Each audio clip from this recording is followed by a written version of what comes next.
It's Cricbuzz Chatter, Adam Collins and Michael Vaughan at the end of one of the great test matches. You played in one in 2005 that was resolved by 2 runs. One today resolved by 2 wickets. Pat Cummins and Nathan Lyon, an unbeaten stand of 55 in the final hour.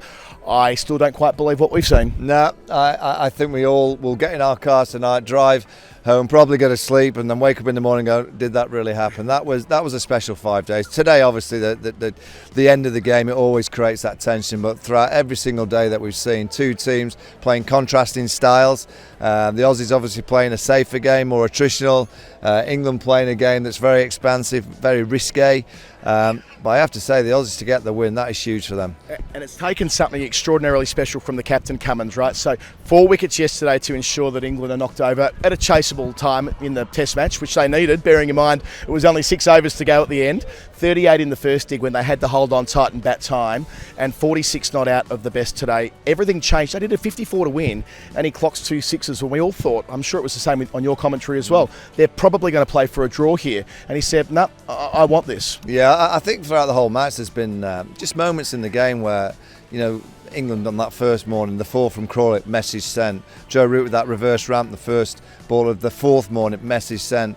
Well, those 2 sixes from Pat Cummins, I was on the balcony thinking, oh, they're going to go for the draw. He blocked the first 2 balls of Joe Root. All of a sudden, bosh into the stands. Went, oh no, something's changed.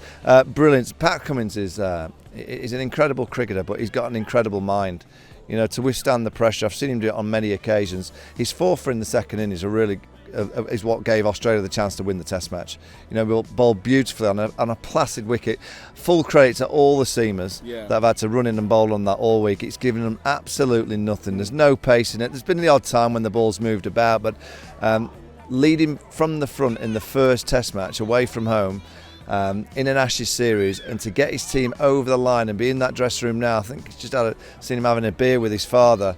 That's very, very special, and he's got a great chance now going 1-0 up. There's not many Ashes series where the team that goes 1 up early loses the Ashes. The Aussie team, I think they'll look at their tactics this week. I think both teams will change slightly at Lords. I think the Aussies won't go as expansive in the first innings and spread the field. I think they'll squeeze a bit more, and I'll be amazed if England don't just play just that little bit. Bazball I love. I love the energy. I love what it's brought, and it's all about getting bums on seats and more people interested. I'll give England a clue. They've done that. You know, everyone's interested in this England side. It's now about winning and playing that little bit smarter. When you've got an Australian team on the back foot and you're nailing them, you've got to drive it down and just nail them even more. England just didn't do that this week. Yeah, they take 2 wickets after the tea break to give themselves a real chance. The game was drifting before tea, which sounds weird when you look at the scorecard, but it did feel like it was Australia's to win, with about 90 odds to win in a long extended final session after all the rain this morning we haven't even touched on. But some big key moments, and I felt the one with Carey using his feet, slapping back at Joe Root, who bowls this incredibly tidy spell that becomes an effective spell, taking him caught and bowled. I said on commentary, that should be the match-winning moment. Didn't prove to be that way, but having to do that job in the absence of Moeen Ali, because his finger just wasn't up to it today. Although Moeen played his role too, a big moment, nicking off Travis Head with a lovely piece of bowling, but just the wear and tear on that finger. It was a day littered with moments that could have and should have been defining. Yeah, there was. I mean, there was some key moments. I mean, the second new ball was due. And guess what Ben Stokes does? Joe, you have another one at Alex Carey. I'm going to put the squeeze on and try and get him to hit over the top. He does, he gets the wicket. Again, genius from Ben Stokes. Jimmy Anderson not bowling with a second new ball. A Duke second new ball, I don't know, and I don't recollect Jimmy Anderson never taking a second new ball in English conditions. You know, it was crying out, the lights were on, and you just felt, go on, Jimmy and Brodie, it'll be dead easy, nice and straight to Nathan Lyon. He'll play across the line of one. But Lyon has got that. Lyon and Cummins are 2 cricketers I look at, I have a huge amount of admiration for, because they've got that steel when the pressure's on. You know, Lyon's bowling in the first day of the test match when it was flat, and he just held an end round the wicket to the right. He's just squeezed, picking up a couple of wickets.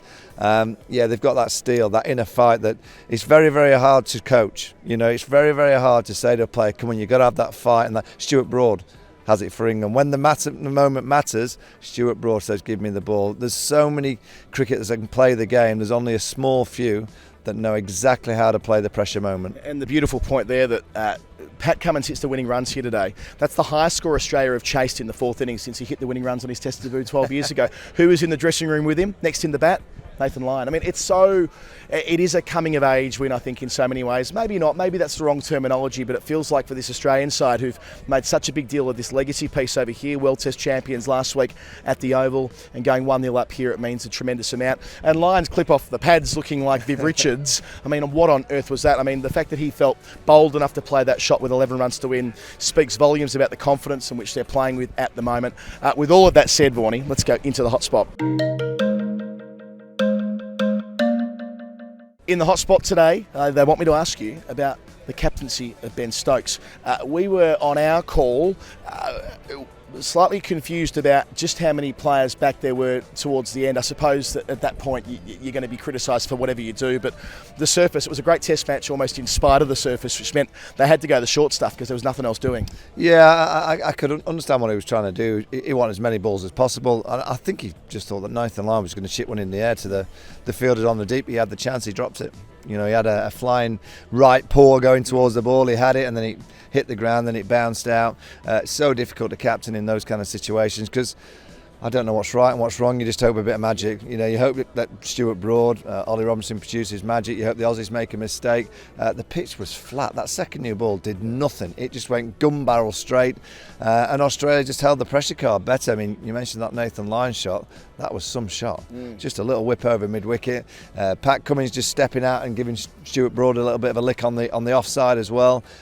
Once they got momentum, and once their run started going to 40 to 30 quickly and down to 20, Australia looked very, very comfortable in that chase. And to think we haven't even mentioned Usman Khawaja. He batted for more than 500 balls in the test match. Player of the match for 141 and 66. When he fell, that also felt like a big moment, but not to be. All right, before we go, we better press fast forward. We press fast forward to Lords, Vaughanie. You said you think there might be changes in both sides, a bit of a sense of where you think they might reconfigure. Yeah, I don't know if there'll be changes in personnel. Maybe, England have got a problem with Moeen Ali, so they'll need another spin option if that finger's not going to be right. I can't imagine it will be right. So England will need a spinner. They'll look at Mark Wood potentially, but I thought the seamers this week were excellent for England. I thought they created enough chances. I just want England to play that little bit smarter. When they get the moment to nail the opposing team, particularly in an Ashes series against Australia, just play that little bit smarter. I love Baz ball and I want it to carry on, but just when you get the opposition really down and dirty, just grind them down there, keep them down a little bit lower. Australia, I think they'll probably play the same team, maybe look at Mitchell start, they'll see how the bodies are. But I think they'll probably squeeze England that little bit more so. On the first day, the field was spread. I think it was the most amount of singles in the first session of a test match in the history of the game. So I would think they'll try and squeeze that England side, particularly the top three. Now, when you've got Duckett, Crawley and Ollie Pope, who are three relatively youngish players playing international cricket with not tremendous records, I think Australia and that attack that they have will probably put them under a bit more pressure. I'm intrigued to see which kind of England team arrives, and I'm intrigued to see what Australia do. One thing's for sure is we're in for a special few weeks. If we can take a little bit of Edgbaston and take it to Lords, even if it's a game that's 60% as good as this one, we'll take that. It was the magic dust at Edgbaston in 2005 that set that series alight. We should be so lucky to have anything like it again. What's certain, believe the hype. This is a very special Ashes series, and for those who love Test cricket, plug in, tune in, watch every ball, and follow us on Cricbuzz Chatter. We'll be back at Lords next week.